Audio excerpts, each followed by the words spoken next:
రాష్ట్రంలో ముఖ్యమంత్రి వైఎస్ జగన్మోహన్ రెడ్డి సారథ్యంలో ప్రతి గ్రామాన్ని, ప్రతి కుటుంబాన్ని సంక్షేమ అభివృద్ధి వైపు నడిపించేందుకే మా అడుగులు అని, మా వెంట నడిచేందుకు ప్రతిపక్ష పార్టీల నాయకులు సైతం మా పార్టీలో చేరుతున్నారని ఆత్మకూరు ఎమ్మెల్యే మేకపాటి విక్రమరెడ్డి అన్నారు. మండల కేంద్రమైన అనంతసాగరంలో ఇటీవల వైఎస్ఆర్సీపీలో చేరిన నడ్డా రవీంద్రారెడ్డి ఆధ్వర్యంలోని సుమారుగా 100 కుటుంబాలకు చెందిన టీడీపీ నాయకులు వైఎస్ఆర్సీపీలోకి చేరారు.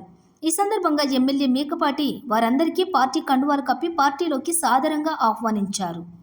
అనంతరం ఎమ్మెల్యే మేకపాటి మాట్లాడుతూ పార్టీలో చేరిన వారు రానున్న అసెంబ్లీ ఎన్నికల ప్రచారంలో ముమ్మరంగా పాల్గొనాలని సూచించారు. అభివృద్ధి, సంక్షేమాన్ని అందిస్తున్న జగన్ సర్కారుకు మద్దతు తెలపాలని అన్నారు. అభివృద్ధి వైపే మన ప్రభుత్వం అడుగులు వేసిందని, సంక్షేమం దిశగా సాగిందని, అందుకోసమే జగన్ పార్టీలో చేరికలు జరుగుతున్నాయని అన్నారు. అందరం సమిష్టిగా కృషి చేసి మళ్లీ ముఖ్యమంత్రిగా వైఎస్ జగన్మోహన్ రెడ్డిని గెలిపించుకుందామని, వైఎస్ఆర్సీపీ సంక్షేమ ప్రభుత్వాన్ని ప్రజలందరూ ఆదరించేలా ప్రచార కార్యక్రమాలను నిర్వహించాలని సూచించారు.